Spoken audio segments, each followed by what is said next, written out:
As Bishop of Buffalo, one of the great works that a bishop does, and which gives me great pleasure and happiness, is to administer the sacrament of confirmation. And they come to that day with a lot of excitement, a sense of dedication, a sense of discovery, of understanding a lot more about their faith. Although there's that great day and that great moment, and we all seem to understand and know and hear about this, the fact is that very often after confirmation, there's a lapse. It's small things first. You just don't make it to church on a Sunday or something of that nature. But then again, it becomes a little easier to just skip the whole thing, and peer pressure is something. Well, come on, why do you have to go to church? Why do you have to do anything or be connected to the church?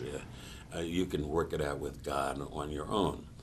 There is a part to that, but we know how important church is in community, and that's the way our Lord intended it, and in that way established it. College is a very turbulent time. It's tumultuous, it's exciting, it's challenging, and can be disorienting all at once. And having a faith life really kept me through, especially being a student that went 6 hours away from home. Having a faith was the only thing that kept me rooted and grounded.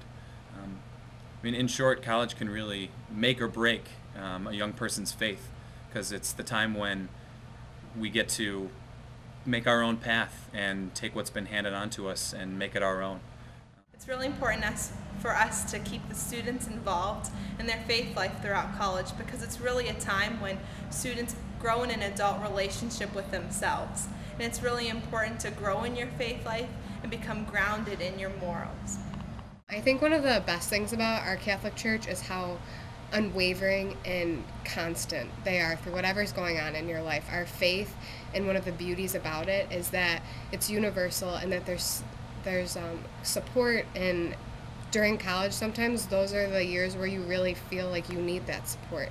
And when I first got to school, I was excited about being on my own, but I was kind of also ready to do my own thing. And so being at church, and like I'd always been with my family, wasn't my first priority. And I took some time to kind of figure out if it was something that I wanted to make a priority in my life. And once I did, and I was going to Mass regularly and getting involved in campus ministry, I found myself a lot more centered, not just as the kind of person I wanted to be, but everything else fell in line. My academics, my social life was just a lot more, on track. And I think that it made me realize how important it is that the Catholic Church realizes that college students and young people have such an important role and such a need for our church. I think that young people today have so much to offer, and our church can benefit so much from all the wonderful things that they can do to really take the Catholic Church and catapult it into whatever direction that, it could go. And I think that's really exciting, and I know the church is excited about it. We used to be able to rely on the fact, don't worry about them, they'll come back. But today, because of our culture, the postmodern church, the post-Christian church, that's not a guarantee. And that's where we really need to do a lot of work. It's important for the Catholic Church to connect with college students. They can do this in several ways, by being relatable to the students, by meeting them where they're at, and by showing them that faith is fun. Growing in relationship with Christ is really an exciting thing for them. At any rate, it's not always the fault of the young people, because I think at times the church itself does not present the opportunities in the parishes or even as a diocese that somehow we can integrate them into the life of the church. This is not just the current problem. This has been a problem throughout a good part of our, at least modern history of our church, that somehow or other we sort of forgot them. We had the CYOs, we had the other young adult groups perhaps, but then after they went to college or went into their own, or again as they got married, went along into life and started having youngsters, they would baptizing their children. Hopefully they do that. That's a very special moment. It's a wonderful encounter, a pastoral moment, because even if some have drifted away, those special moments, those encounters with the church and their desire at these times as they have matured and discern things in a different way, they see how much they would want their own children to be involved in the church, and in the same process are somewhat drawn back to the practice of their faith. So these are great moments, and somehow we need to capitalize on them so that we can, whenever those moments come, that somehow we're ready to take advantage of them and to make them feel that we're happy to have you. We want you to be there. You're the church, not just of tomorrow even. You're the church of today.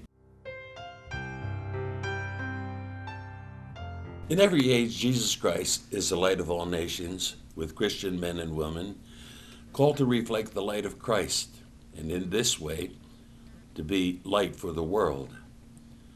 To reflect the light of Christ requires a maturity of faith and a willingness to live this faith daily in society.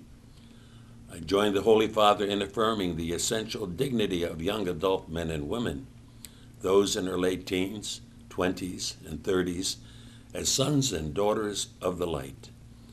Yet many young adults tell us that they are facing increasingly complex and difficult times, and they need the help of the Catholic Christian community to be this light. They tell us about changes in family life, church life, societal values, and neighborhoods. They highlight how these, along with advances in technology, communications, and medicine, present new and different problems and require new and different responses.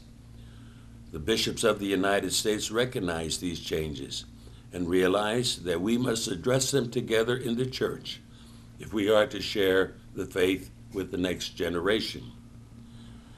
Sons and Daughters of the Light, a pastoral plan for young adult ministry, is a document of the United States Conference of Catholic Bishops designed to offer support and guidance to both parishes and dioceses in carrying on appropriate ministry with and to young adults. And I am proud to have been a part of the Bishops' Conference when this document was written and approved.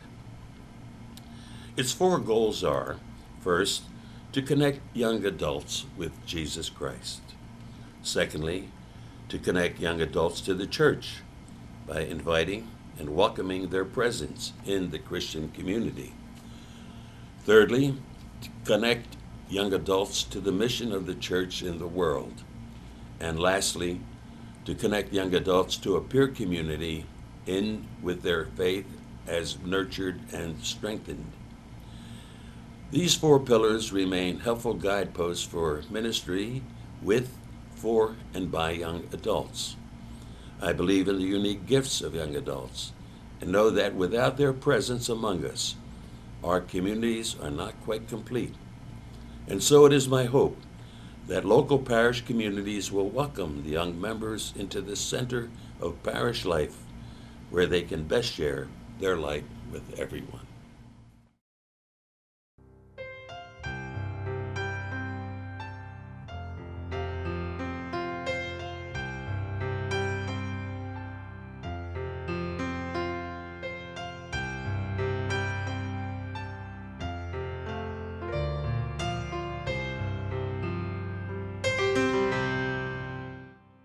I'm very grateful to the parishes who have engaged in participating in this effort to find a way to reach out to our young people. This has been the wonderful and long challenge, and we continue to understand that as part of our evangelization. This is where we need to be as a church, so that we can spread the mission of the church, to build God's kingdom in our midst and in our world, in a world that seems devoid of some of the wonderful knowledge of God's love and mercy and the goodness that He gives to us as individuals, but also as a community too. So with great thanks and appreciation, we offer our blessing that God will be with you in your good efforts, and with the wonderful response that will be given by our young people, that this will be a great blessing for our local church, the Diocese of Buffalo.